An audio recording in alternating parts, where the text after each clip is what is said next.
Meus irmãos, Mateus no capítulo 5, versículos 21 a 26, é o texto que vamos refletir nesta série que estamos tratando acerca da ética na vida cristã.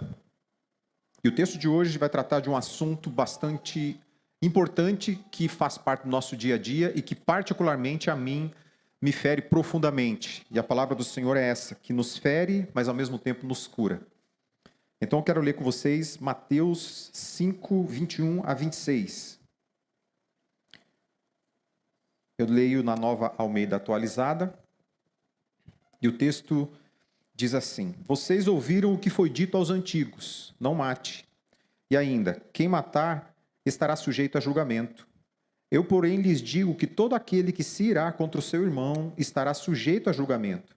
E quem insultar o seu irmão estará sujeito ao tribunal. E quem chamar de tolo estará sujeito ao fogo do inferno. Portanto, se você estiver trazendo a sua oferta e lá se lembrar que o seu irmão tem alguma coisa contra você, deixe diante do altar a sua oferta e vá primeiro reconciliar-se com o seu irmão. E então volte e faça a sua oferta. Entre de acordo ou entre em acordo sem demora com o seu adversário, enquanto você está com ele a caminho, para que o adversário não entregue você ao juiz. O juiz o entregue ao oficial de justiça e você seja jogado na prisão. Em verdade, lhe digo que não sairá dali enquanto não pagar o último centavo. Vamos orar? Senhor, a Tua palavra está diante dos nossos olhos, ela foi alcançada aos nossos ouvidos, e o meu pedido agora é que ela encontre lugar nos nossos corações, que o Senhor venha nos ferir nessa noite, Senhor, mas que o Senhor venha nos curar, que o Senhor venha nos restaurar, que cada um de nós possa ter o seu coração lavado pelo sangue de Cristo, que as nossas mãos não estejam sujas de sangue ao final deste tempo, mas que o Senhor, com a Tua misericórdia, possa nos alcançar. Assim te peço em nome de Jesus, Teu Filho. Amém. Meus irmãos, na cerimônia do Oscar do ano de 2022, houve um fato que se tornou mundialmente conhecido, amplamente divulgado na mídia. É um fato onde, após uma piada de mau gosto feito obrigado, minha irmã, pelo comediante Chris Rock, contra a esposa de outro comediante, Will Smith, ele subiu ao palco e desferiu um tapa cinematográfico na face de seu colega. Se tornou manchete em todos os jornais do mundo, se tornou um fato conhecido de todo mundo viu e cada um tem uma opinião acerca do que houve. Muitas questões foram levantadas, muitas perguntas foram feitas, mas uma em especial ficou calada. E a pergunta mais importante é: onde nasceu aquele ato de violência? Qual foi a semente daquele ato de violência? Certamente, ele não brotou naquele momento, certamente ele não nasceu naquele instante, mas ele foi gerado, ele foi gestado por semanas, talvez meses, no silêncio de uma ira que era alimentada diariamente, constantemente, através de um orgulho ferido, de sensibilidades fracas e de situações não resolvidas. O texto que nós leremos hoje do Sermão do Monte confronta exatamente essa realidade que pode encontrar lugar nos nossos corações, que pode encontrar guarida nos nossos corações. Iras não resolvidas, problemas não resolvidos que são semeados, são gestados, e em algum momento eles darão à luz a algo que nós não desejamos, algo que nós não esperamos. O fato é que todos nós temos no nosso coração algo que os nossos olhos não veem, ou que os olhos dos nossos irmãos não veem, mas que o olhar profundo de Deus não deixa passar desapercebido. O Senhor vê os nossos corações. Essa frase muitas vezes é utilizada em defesa de alguém quando confrontado pelo seu pecado. O Senhor vê o meu coração. Essa é uma frase mais temerosa que eu tenho na minha vida, saber que o Senhor vê o meu coração e que não há nada nele que eu possa esconder. O texto de hoje vai revelar aquilo que está de oculto no nosso coração. Vai revelar aquilo que as pessoas não veem, aquilo que os nossos cônjuges não veem, mas que o Senhor tem acesso. Qual que é o tema que nós vamos explorar? Qual que é a tese do texto de hoje? Que Jesus revela o pecado de homicídio na sua raiz. O Senhor revela que nós somos homicidas em potencial. O Senhor revela que nós já matamos pessoas no nosso coração. E que o mesmo evangelho que nos revela é o evangelho que nos provê a cura. Que o Senhor nos abençoe nesta exposição e que sejamos reconciliados à glória do Senhor. Então esse texto está dividido em 3 pontos. E o primeiro deles, versículos 21 e 22, nós vamos tratar sobre a ilusão da justiça própria. Quando a ira e o homicídio se tornam ocultos, ou quando o homicídio se torna uma ira revelada.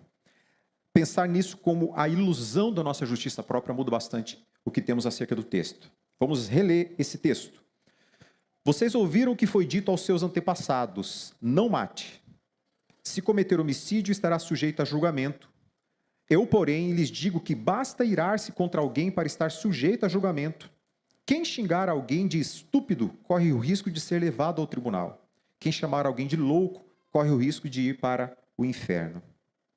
Jesus começa este fragmento do Sermão do Monte, lembrando que nós estamos no meio do Sermão do Monte do Senhor Jesus, e neste bloco do Sermão do Monte, ele inicia com uma expressão que ele vai utilizar mais 5 vezes nos textos seguintes.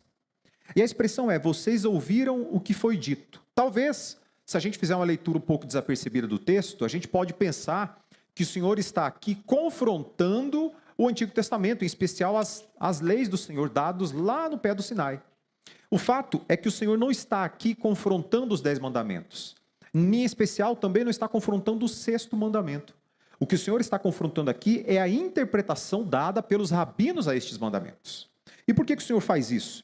Porque a tradição oral dos rabinos interpretava o homicídio ou o 6º mandamento de não matarás de uma forma restrita, contrariando o espírito da lei.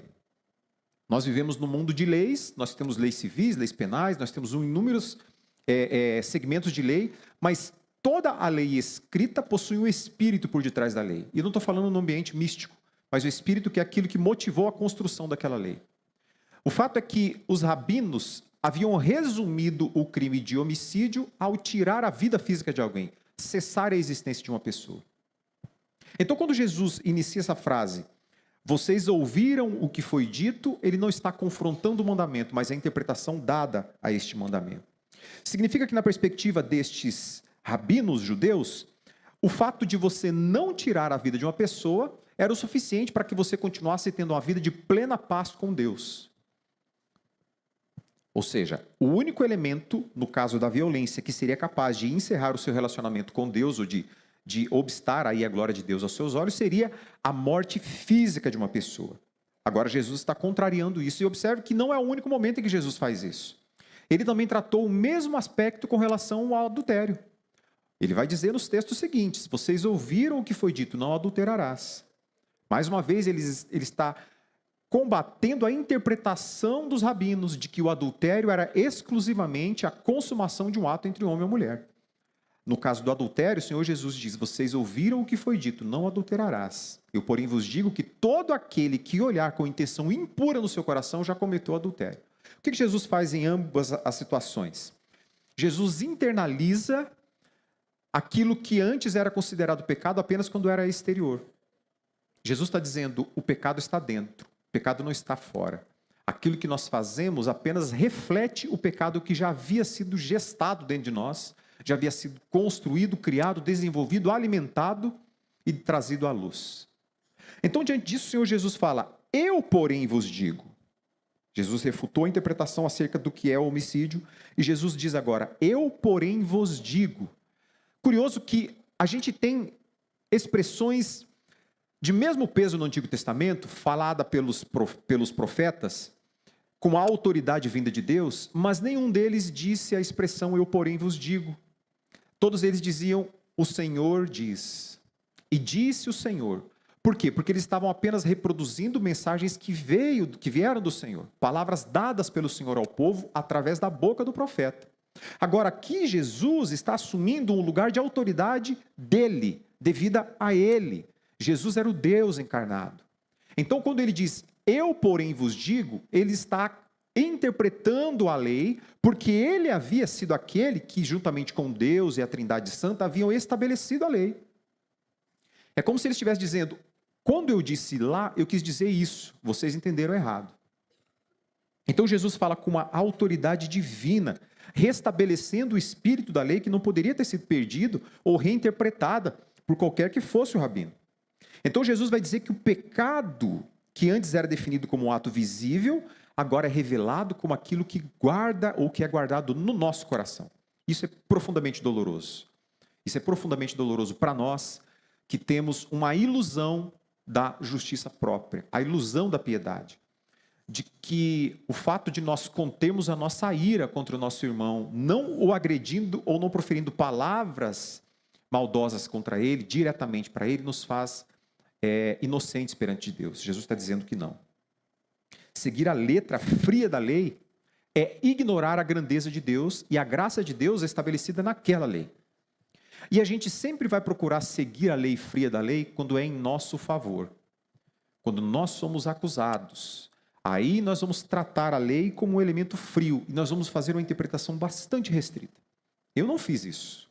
Eu não adulterei. Eu não traí a minha esposa. Eu não matei ninguém. Mas Jesus está dizendo que isso é interior. Quanto à ira consumada contra o irmão, no texto que lemos agora há pouco, no momento de confissão, de contrição, escrito 60 anos depois disso que nós lemos em Mateus, 60 anos depois de Jesus ter dito isso, João vai dizer que qualquer um que odeia o seu irmão é homicida. Então nós estamos diante de um banco de réus aqui. Nós estamos diante de um banco de réus onde o julgador é o próprio Deus, que é onisciente. Alguém que não precisa da produção de provas, porque ele vê o que ninguém mais vê. E diante dele nós não podemos fazer uma interpretação restrita da lei. Nós devemos tão somente reconhecer quem nós somos. Alguns capítulos à frente do que Jesus disse agora em Mateus, ele vai ampliar um pouco essa interiorização da culpa. Em Mateus 15, 19, ele diz: porque do coração procedem os maus pensamentos, homicídios, adultérios, imoralidade sexual, furtos, falsos testemunhos, blasfêmias. Esse é um texto preciso, esse é um texto direto, que aponta que todos estes pecados, muito embora nós não os cometamos fisicamente, mas se eles já tiverem sido gestados no nosso coração, eles já foram consumados diante da santidade de Deus, eles já ofenderam a santidade de Deus, e eles já se torna necessário que nós os confessemos e busquemos do Senhor o perdão. Por isso que é tão importante o tempo que nós temos de confissão de pecados, para que o Espírito de Deus mova no nosso coração e nos leve ao arrependimento. A nossa justiça própria nos leva a medir a nossa espiritualidade pelas nossas ações. Se eu não fiz, eu não pequei. Mas Jesus está dizendo algo muito mais profundo. Você não precisa ter feito. Se você pensou, você pecou. Então isso é o motivo que nós temos de constantemente nos lembrarmos da corrupção moral que atingiu todos os seres dessa criação. E a forma que nós precisamos diuturnamente recorrermos ao Senhor. E veja o Tiago dizendo em Tiago capítulo 1, versículos 14 e 15, reforçando essa mesma informação que o Senhor tinha dito, de que o pecado reside no coração do homem. Esse texto de Tiago, ele diz que cada um é tentado pela sua própria cobiça, quando esta o atrai e seduz. Ou seja, não são elementos externos que nos levam a isso, é aquilo que está dentro de nós. E aí ele segue avisando: então a cobiça, tendo concebido, ou seja, a cobiça deu à luz, a cobiça é a mãe, é o ventre, tendo concebido dá à luz o pecado, e o pecado, uma vez consumado, gera a morte. Jesus está sendo preciso. Vocês ouviram o que foi dito, apenas o ato é pecaminoso. Eu, porém, vos digo que o pensamento é pecaminoso. E agora Jesus vai dizer no versículo 22, quais são os atos que, neste aspecto em especial, apontam a nossa condição pecaminosa. 22, quem xingar alguém de estúpido, corre o risco de ser levado ao tribunal. Quem chamar alguém de louco, corre o risco de ir para o inferno de fogo, também chamado de Guiena. Observe que Jesus aqui fala de uma exteriorização de algo que está no coração. A palavra do Senhor nos diz que a boca fala do que o coração está cheio. Então vamos lá. Será que ele está falando aqui que se você estiver jogando futebol com algum amigo, em algum momento você falar, você é louco por ter feito isso comigo? Será que essa pessoa está condenada ao inferno? Talvez se a gente tiver um pensamento legalista ao extremo, nós vamos dizer que sim. E talvez se nós formos um tanto mais espiritualoides, a gente vai dizer, está amarrado em nome de Jesus isso que você falou. Está repreendido em nome de Jesus.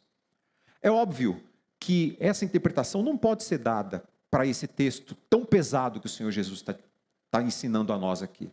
A expressão que ele utiliza, que ele vai utilizar algumas vezes aqui, é uma tradução de Racá, que dependendo da sua Bíblia, em especial se for a Almeida Revista e Corrigida, ela vai trazer a expressão no original, raká. Ele não faz uma tradução.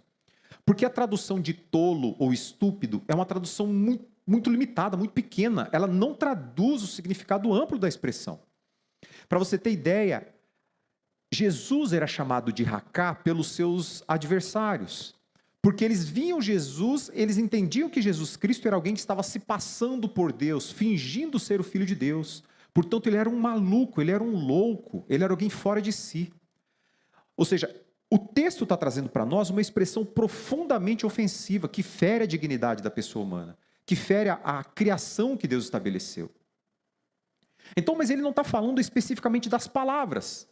Talvez no pensamento legalista você possa dizer assim, então eu não vou chamar de louco, mas eu vou achar um sinônimo para louco. Jesus está mostrando aqui para nós que ele vê o coração. O mesmo coração que te ensina a chamar, te incentiva a dizer que alguém é louco, alguém é raká, você pode encontrar qualquer outro sinônimo que continua sendo o mesmo coração.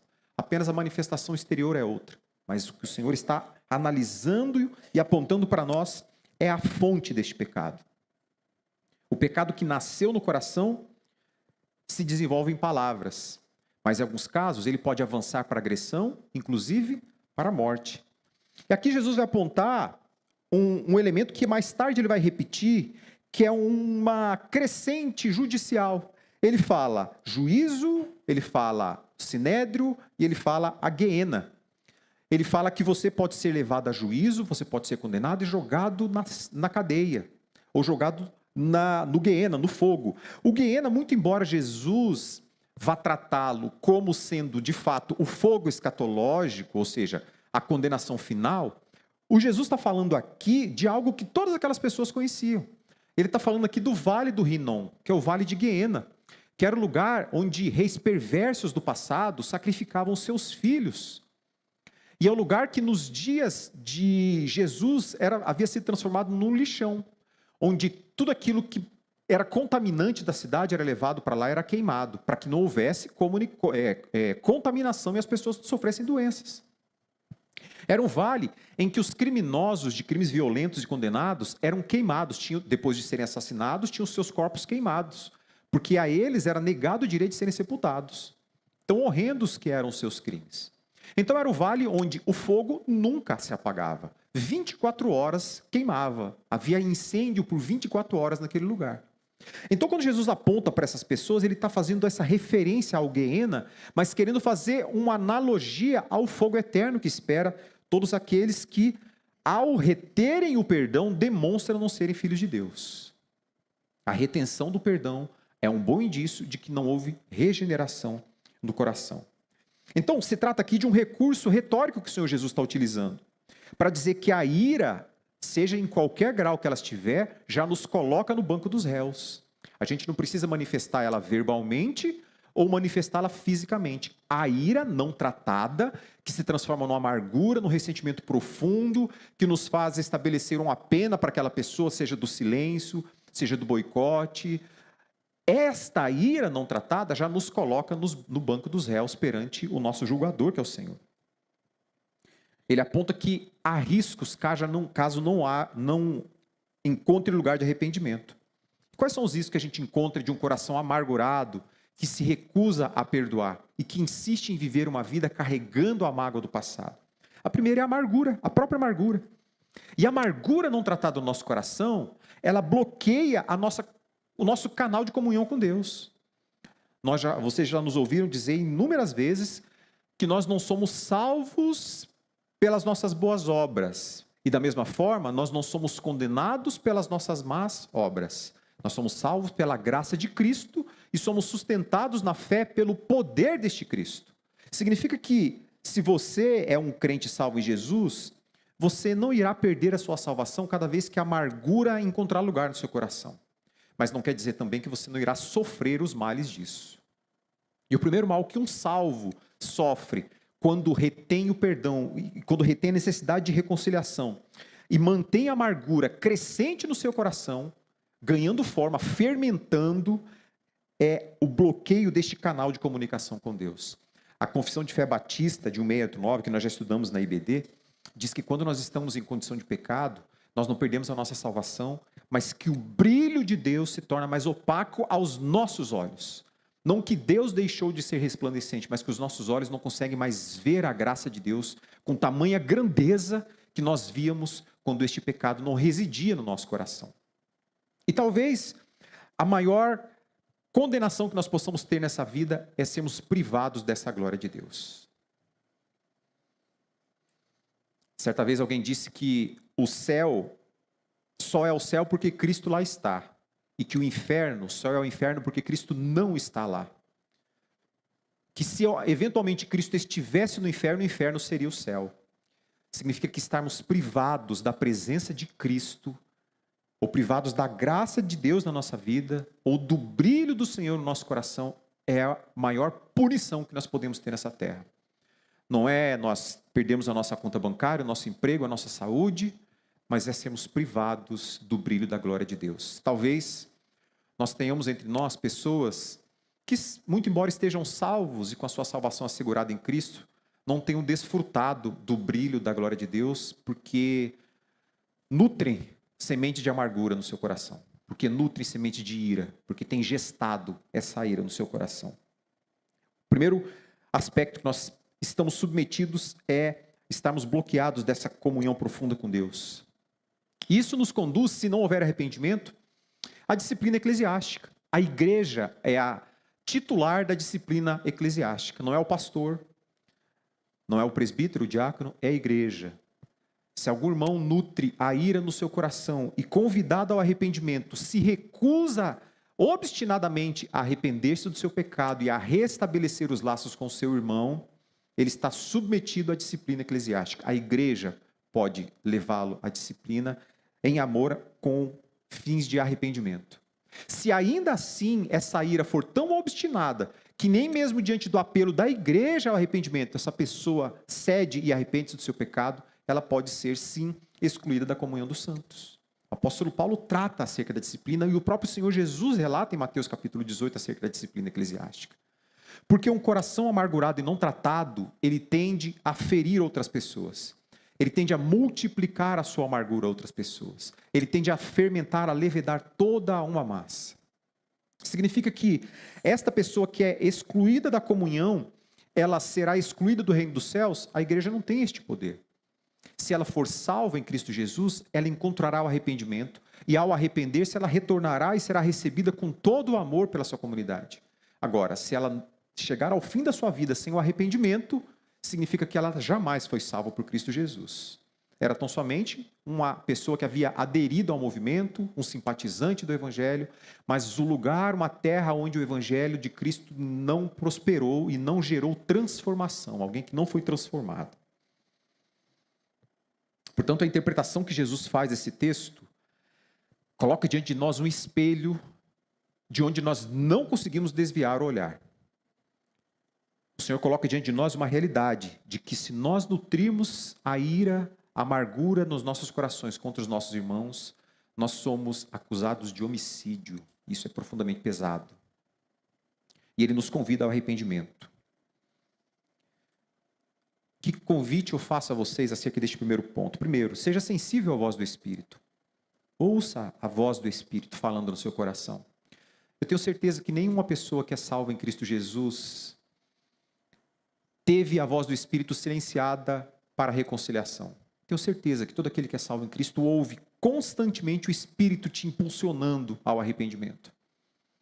E dura coisa é recalcitrar contra os aguilhões. Dura coisa é andarmos no caminho contrário ao caminho proposto pelo Senhor. Então, seja sensível ao Espírito. Quando Ele te avisar que o seu irmão tem alguma coisa contra você, seja sensível, ouça a voz do Espírito, se submeta à voz do Espírito.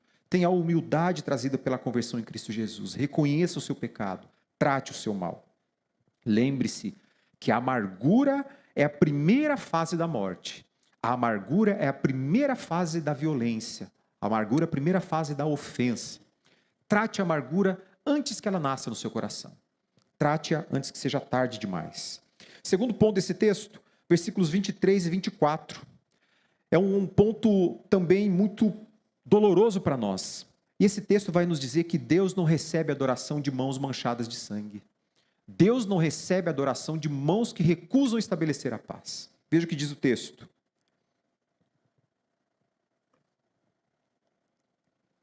Portanto, se você estiver trazendo a sua oferta ao altar e lá se lembrar que o seu irmão tem alguma coisa contra você, deixe diante do altar a sua oferta e vá primeiro reconciliar-se com o seu irmão.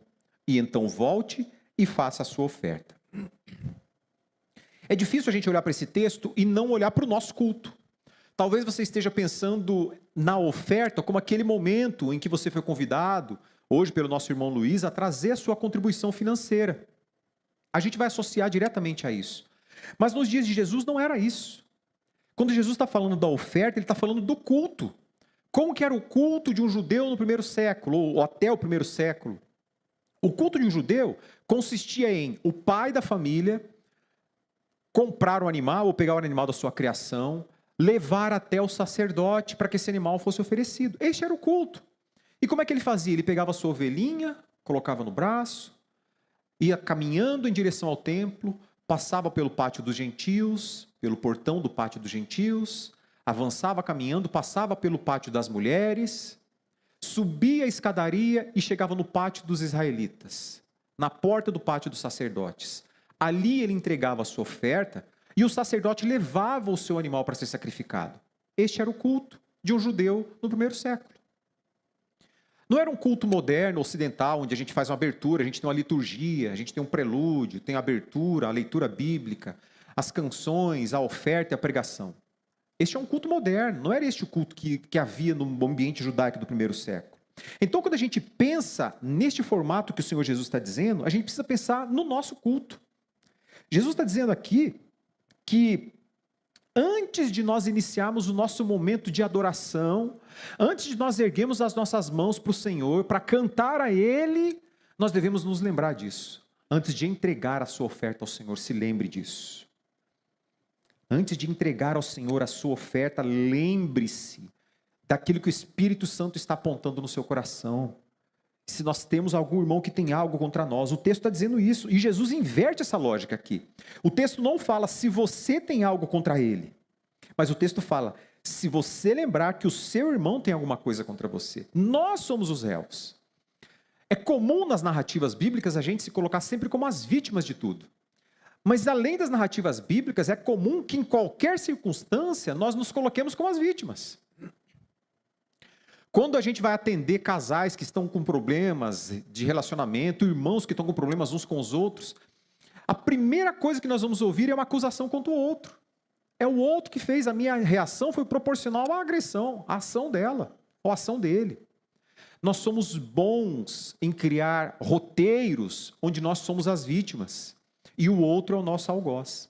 Agora, Jesus está invertendo essa ordem, ele está dizendo, se você lembrar que o seu irmão tem alguma coisa contra você, ele está dizendo que se você teve alguma atitude contra o seu irmão que feriu o coração dele, você é devedor dele. Seja por uma palavra áspera, uma atitude agressiva, seja a quebra de uma confiança, seja sobre uma ofensa.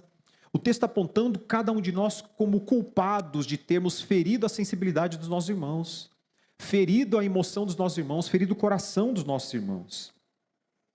E observe que o texto é bem prático. Mesmo que você acredite que a culpa foi do outro. Ah, mas foi ele que começou. A gente ouve as brigas de filhos assim, mas foi ela que começou, foi ele que começou. Jesus está dizendo aqui, não importa quem começou. O que importa é quem vai terminar. O que importa é quem vai pôr fim a essa celeuma. Por quê? Porque o que está em jogo não é a dignidade, a honra e a glória da pessoa que se sente ofendida. Não é a sua altivez, não é o seu orgulho pessoal. O que está em jogo aqui, o que está em questão aqui, é a glória do povo de Deus e o sangue de Cristo derramado sobre pecadores. Um sangue precioso, poderoso, que foi derramado para perdoar os nossos pecados. E nós, cujo sangue não tem valor santífico nenhum, ou salvífico nenhum, retemos o perdão do nosso irmão, julgando que ele não é digno de obter de nós o favor. E Jesus está dizendo para nós, se você tiver feito algo contra o seu irmão, se a sua relação estiver sido rompida por sua responsabilidade, a obrigação de se mover em direção a ele é sua. Vá. Jesus aqui não está fazendo uma análise de provas, uma análise técnica, judicial, forense. Jesus está sendo muito objetivo nisso. De coração para coração. Se o teu coração teve a intenção de ferir o teu irmão, você deve se reconciliar com ele. Essa pendência relacional de pessoas, em especial que integram a mesma igreja, ela prejudica a integridade do culto. Ela prejudica o culto ao Senhor. Percebe como muitas vezes nós somos profundamente egoístas nisso? Porque nós não queremos descer do nosso trono de dignidade e nos submetermos a confessar ao nosso irmão um pecado que cometemos contra ele, pedir dele o perdão. Nós comprometemos o culto do povo de Deus que se reúne para cultuar a ele. É curioso como a gente consegue trilhar entre dois extremos com muita facilidade. O primeiro extremo eu me lembro de quando eu era garoto, quando era momento de ceia, era um tempo de quebrantamento, as pessoas saíam do seu lugar e iam pedir perdão para as outras, porque elas tinham uma compreensão no seu coração que elas não podiam beber aquele suco nem comer aquele pão com o relacionamento rompido. Isso não é mentira, isso é verdade. Mas isso não deve acontecer exclusivamente na ceia, isso deve acontecer no culto. Jesus diz a nós que se nós temos ira guardada no nosso coração, nós somos homicidas. Homicidas carregam sangue nas suas mãos. A pergunta, meus irmãos, é como nós temos coragem de apresentar ao Senhor mãos sujas de sangue dos nossos irmãos, dizendo que estamos cantando a Ele. Como que nós erguemos essas mãos? A preocupação que nos levou agora para o outro extremo é de que a ceia não é tão séria assim. Eu nem preciso, depois eu vou e falo com ele. Jesus tocou no meu coração que eu preciso pedir perdão para o Mateus agora. Mas tem muita gente entre nós e o pessoal vai ficar pensando, o que será que ele falou para o Mateus? Então, depois eu falo com o Mateus, eu vou tomar a ceia agora e depois eu falo com ele. Aí eu tomo a minha ceia e percebo que eu não morri por isso. Percebo que eu não passei mal, que o anjo não veio me castigar por isso. Aí eu falo, deu certo, nunca mais eu preciso pedir perdão para ninguém. E eu vou viver na vida acumulando iras contra irmãos, até o momento em que a minha ceia não vai refletir nada do corpo de Cristo. Vai refletir unicamente uma vida isolada acreditando que crê em Jesus. Mas de uma vida de quem não tem comunhão com pessoas. Meus irmãos, isso é uma ilusão de culto. Viver dessa forma é um teatro. Nós tão somente vivemos uma vida de teatralidade litúrgica religiosa. Acreditamos que estamos cultuando a Deus, mas Deus está vendo o nosso coração. E ao ver o nosso coração, levanta-se a sua ira contra a nossa ousadia de levantar a Ele mãos sujas de sangue. Observe que o Senhor nos dá aqui uma alternativa, né? A mesma palavra que nos fere é a palavra que nos salva. Se Jesus tivesse encerrado esse texto dizendo que somos homicidas tão somente porque nós temos ira contra o nosso irmão, nós não teríamos esperança na vida. Mas a palavra que nos fere é a palavra que nos cura. E Jesus diz, deixe ali a sua oferta. Volte, reconcilie-se com seu irmão, venha e entregue a sua oferta. O Senhor não nos exime de cultuar a Ele. O Senhor não nos dá um atestado para cultuá-lo em pecado. O que Ele estabelece? Se você, ao cultuar a Deus, verifica que há um pecado no seu coração, interrompa o seu culto. Interrompa o seu culto, reconcilie-se com seu irmão e volte a estabelecer o seu culto. Agora, se nós vamos trazer isso para uma questão direta de oferta, direta, como a nossa mente é levada a pensar na oferta. Não é curioso a gente pensar que há alguns ambientes religiosos que o dinheiro é mais importante do que os relacionamentos? O dinheiro é mais importante que as relações? Meus irmãos, a nossa canção é a nossa adoração a Deus, a comunhão é a nossa adoração a Deus, é nosso culto, as orações fazem parte do nosso culto e as nossas ofertas também fazem parte do nosso culto. O que esse texto também está dizendo para nós? Antes de você trazer a sua oferta neste lugar, se reconcilie com o seu irmão. A igreja de Deus precisa muito mais da sua comunhão do que do seu dinheiro. Aliás, a igreja não precisa do seu dinheiro. A igreja de Deus não precisa do seu dinheiro. A igreja de Deus precisa do seu coração. Precisa da sua comunhão, precisa da sua fraternidade, do seu cuidado com seus irmãos. Precisa do seu carinho, do seu afeto. E se a igreja do Senhor tiver isso, se essa comunidade tiver isso, o seu coração estará aberto para contribuir. E não haverá restrições quanto a isso. Jesus está dizendo aqui que a liturgia é inferior ao culto, ao coração. Qualquer rito é vazio se nós não tivermos a comunhão plena restabelecida. Meus irmãos, há entre nós, certamente, não conheço a vida ou a intimidade de quase nenhum de vocês, mas somos seres humanos, vivemos na mesma realidade. Então eu posso dizer, sem medo de errar, e não é profetada, nem profecia, de que há entre nós pessoas que há meses, talvez anos, venham nutrindo no seu coração sentimentos de amargura contra pessoas, retendo o mal no seu coração. Nisso há um fato bem curioso, que talvez essa pessoa nem lembre mais de você, mas você ainda se lembra dela. Isso tem feito mal a você e não a ela. Isso tem impedido que a sua vida espiritual evolua, que você cresça espiritualmente, que você amadureça espiritualmente, que você desfrute mais da graça do Senhor. Isso tem impedido que os seus dons sejam desenvolvidos, que os seus talentos e ministérios sejam bem empregados. Isso tem impedido que você tenha relacionamentos sinceros e verdadeiros com pessoas que te amam e pessoas que querem desfrutar da santidade com você. Aí você diz, não, mas eu já tentei e não consegui, a culpa é dele. É bem verdade que há circunstâncias em que a paz não será possível. O apóstolo Paulo nos ensinou isso. Se possível, tenham paz com todos. Mas até que a gente encontre o ponto de dizer que não é mais possível, a gente precisa tentar. A gente precisa tentar. E aqui vai uma outra aplicação temerosa. Você fala que a igreja não precisa do dinheiro, então vai que o povo resolve não dar dinheiro. O Senhor vai prover. A igreja é do Senhor, a igreja não é nossa, Ele vai prover.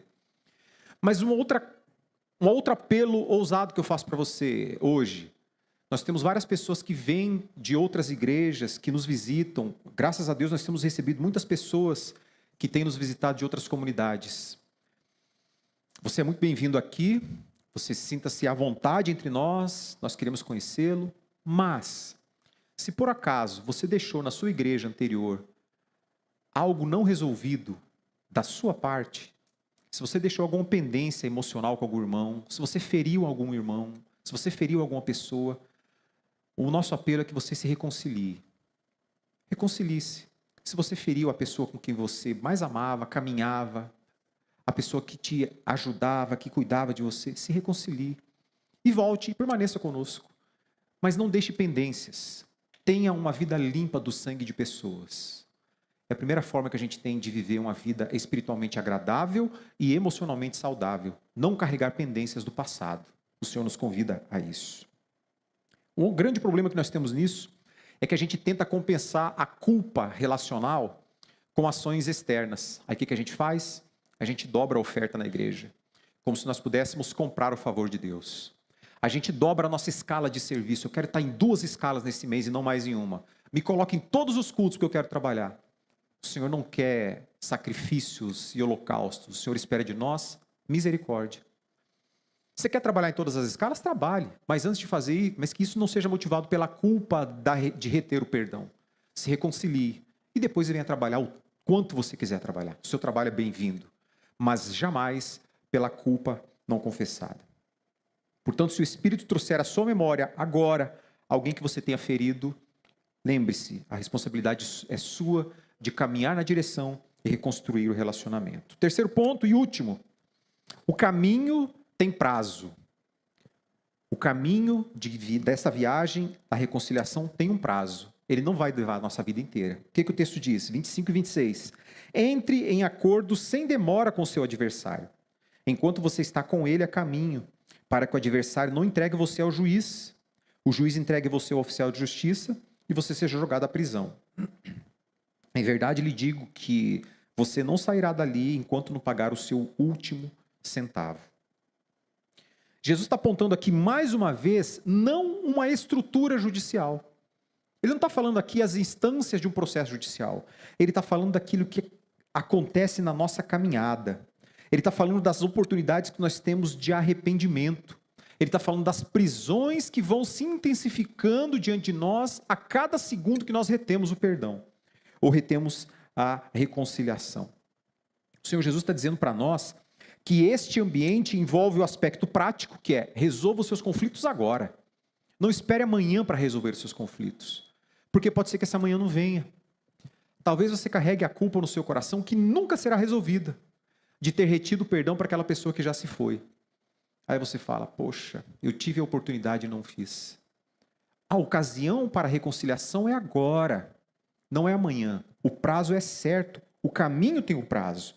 Porque se você não se reconciliar nesse caminho, você estará sujeito a todas aquelas consequências gradativas que nós vimos no primeiro bloco do texto. A primeira delas é o mal conosco. É o mal que nós vamos sentir no nosso coração, a amargura. Aquilo que Davi dizia que enquanto eu calei os meus pecados, os meus ossos apodreceram. É o mal que nos afeta individualmente e interiormente. Meus irmãos, eu não tenho a menor sombra de dúvida que uma grande parte das pessoas que sofrem de doenças emocionais, em especial depressões, não vão ser de origem hormonal, vão ser de origem de problemas não resolvidos no seu coração, de amarguras que são carregadas ao longo de uma vida, de problemas que não foram resolvidos desde a sua adolescência. E agora, numa idade mais avançada, vem sofrendo no seu corpo tudo aquilo que o seu coração carregou. A mensagem é, resolva agora. Não espere o amanhã, resolva neste momento que você pode resolver. E viva uma vida de paz diante do Senhor. O Senhor não está aqui ameaçando nenhum crente de condenação eterna, mas Ele está fazendo advertências de graça para a nossa preservação. Cuide para que isso não aconteça. Cuide-se para que isso não aconteça. Mas é bem verdade que esta é uma advertência que separa o joio do trigo, separa o falso crente do verdadeiro crente. Porque o verdadeiro crente, muito embora o seu coração esteja ferido, ele vai ouvir essa advertência do seu pastor. O seu coração, e do seu pastor que eu falo, não sou eu nem o Gustavo, é nosso supremo pastor, o nosso pastor Jesus. E o Jesus que disse isso. Significa que nós iremos ouvir essa advertência do nosso supremo pastor, o nosso coração vai se contristar, nós vamos nos arrepender, e em amor nós vamos tomar o caminho da reconciliação. Contudo, o falso crente, aquele que tem o sabor de crente, vai ouvir esta advertência de Cristo e o seu coração vai se endurecer ainda mais. O seu coração vai reter ainda mais o perdão. Ouvi um sermão do reverendo Nicodemos em que ele conta estar ouvindo uma senhora, já de idade avançada, que carregou amarguras ao longo da sua vida. E ele a aconselhou a perdoar, aconselhou a reconciliar. Ela disse, eu não vou perdoar, pastor. Este pecado eu vou levar para o meu túmulo. Este pecado eu vou levar para a minha eternidade. Aí o pastor falou, irmã, eu suspeito que a sua eternidade será muito dolorosa. E que talvez ela não seja ao lado de Deus. Porque a mensagem é clara. Aquele que odeia o seu irmão, já o matou, é um homicida. O homicida é aquele que não herdará o reino dos céus. É lógico, o texto não está falando disso de uma forma geral, está falando de um aspecto específico. Aquele que intencionalmente mata o seu irmão no seu coração, demonstra, e sem arrependimento, demonstra que não é alguém salvo por Cristo. Demonstra que é alguém que carrega apenas a experiência religiosa, mas não carrega a salvação. O que nós podemos compreender desse texto? Eu quero caminhar para o final agora. O que esse texto nos ensina? Se de nada do que eu disse você se lembrar, lembre-se apenas desses pensamentos finais. Primeiro, encare essa advertência de Cristo como um espelho para a sua vida. Como um espelho de onde você não consegue tirar o seu olhar. Para onde você olha, essa deve ser a imagem que você vê. Antes de você levantar as suas mãos ao Senhor, silencie a sua mente e o seu coração de tudo aquilo que você vê. Reflita sobre a ira e a amargura que talvez tenham encontrado um lugar muito confortável no seu coração.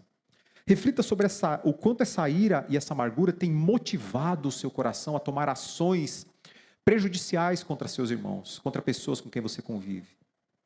Identifique isso.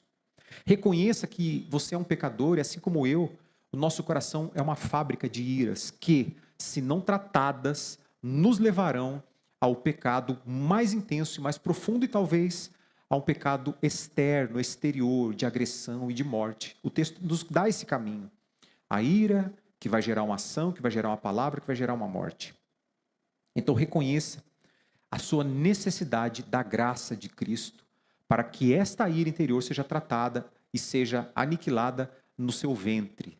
sem que ela encontre guarida na existência externa. Segundo, só apresente ao Senhor as mãos que estejam limpas do sangue do seu irmão. Isso exige de nós temor e tremor. Isso exige de nós um sentimento que às vezes nós perdemos na nossa liturgia ordinária, que é o temor da presença de Deus. Só o fato de sabermos que Deus está presente nesse lugar, enquanto o seu povo canta e ama o nome do Senhor através das canções, através da pregação, deve impor a nós um senso de temor profundo. De modo que nós não deveríamos ousar elevar os nossos olhos e as nossas mãos ao Senhor, sem a convicção de que os nossos pecados foram por eles perdoados, foram confessados a Ele e perdoados a Ele. Significa que você não vai sair daqui e não vai pecar? Não, todos nós iremos pecar. A diferença é que, uma vez que somos salvos por Cristo, nós devemos viver e diligenciar todos os nossos esforços para ter uma vida santa. Mas se eventualmente, ou quando os nossos pés se sujarem dos pecados, a gente tem um caminho rápido para onde correr. Nós temos uma pessoa onde vamos buscar o nosso perdão. E nós não vamos aceitar viver uma vida carregando pecado. Portanto, apresente as suas mãos limpas do sangue dos seus irmãos ao Senhor. Que a cada culto, que a cada momento, que a cada adoração, seja na sua casa, individualmente, no seu quarto, nas suas orações, seja na igreja, que você tenha consciência de que Deus está diante da sua adoração. E que você precisa apresentar ao Senhor as suas mãos, sim, mas as suas mãos santas, limpas do sangue do seu irmão. Como é que a gente faz isso? Confessando primeiramente os nossos pecados e nos reconciliando com os nossos irmãos. E o último aspecto, corra para a graça que capacita. Sozinhos nós não podemos, meus irmãos. Sozinhos a gente não consegue. Sozinhos o nosso coração e o nosso senso de justiça própria irá potencializar a nossa distância, o nosso distanciamento. Sozinhos, a nossa carnalidade humana, a corrupção do nosso coração vai dizer: você não fez nada, você é a vítima. O culpado é ele, o culpado é ela que vem até você. Isso é o que a nossa natureza humana vai dizer. E o que Jesus vai dizer para nós é diametralmente oposto a isso. O que Jesus vai dizer para nós é assim: você me ofendeu com os seus pecados. Você é o pecador. Você me matou com as suas palavras. Você me matou com seus sentimentos. Você me matou com seus cultos a outros deuses. E mesmo assim, eu caminhei na sua direção. Eu entreguei a minha vida por você. O meu sangue foi vertido para que você tivesse o perdão. O Senhor nos ensina que o caminho do perdão é um caminho de graça. Não é um caminho de mérito e não é um caminho de justiça. A não ser pela justiça do próprio Cristo.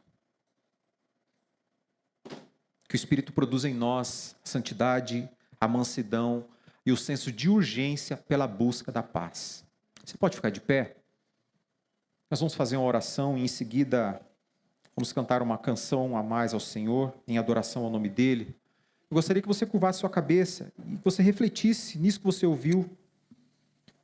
Se o Espírito do Senhor falou contigo nesse tempo, que você possa ter a coragem de restabelecer os seus relacionamentos, de buscar o perdão, de reconciliar-se. Ainda que seja por um WhatsApp, ainda que seja por uma ligação, por um café, mas que o Espírito te mova a isso. Curva sua cabeça.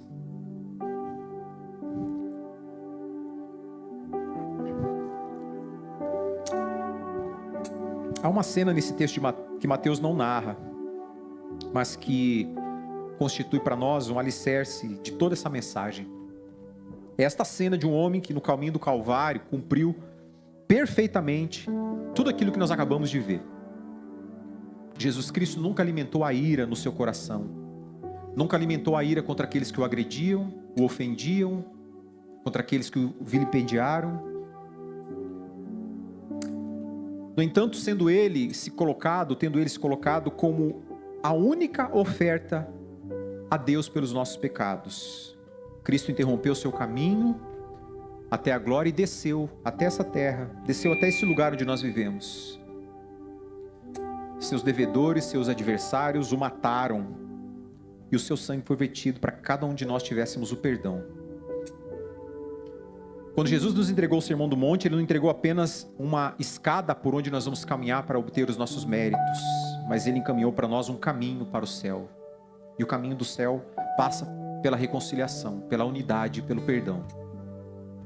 Que o Senhor Jesus nos capacite para que a igreja viva a sua vida de paz, de reconciliação, de integridade, para a glória de Deus. Senhor, estamos aqui ante a tua santa, poderosa presença. Senhor, nós nos prostramos diante do Deus Criador, Santificador e Justificador. A tua presença é real neste lugar. Nós sabemos que o Senhor está aqui no nosso meio, e é com corações tementes e reverentes que nós pedimos agora o perdão pelos nossos pecados. Perdoe-nos, Senhor, por cada momento em que nós retivemos o perdão nos nossos corações. Perdoe-nos, Deus, por cada ofensa que nós proferimos contra os nossos irmãos. Perdoe-nos por cada vingança silenciosa, por cada silêncio vingativo, por cada silêncio punitivo. Perdoe-nos, Senhor Deus, por cada ação que nós praticamos que tinha como intenção trazer justiça a nós perante os nossos irmãos. Perdoe a tua igreja, Senhor, por cada fofoca, por cada mentira, por cada comunicação inverídica. Perdoe-nos, Senhor, perdoe a tua igreja. Limpa as nossas mãos do sangue dos nossos irmãos. Que nós possamos encontrar em ti o favor e o perdão. Que o nome de Cristo possa resplandecer sobre cada um de nós e a tua glória possa ser vista através dos nossos relacionamentos de paz. É o que nós clamamos. Dê-nos a paz que vem do Senhor. Em nome de Jesus, teu Filho. Amém. Amém.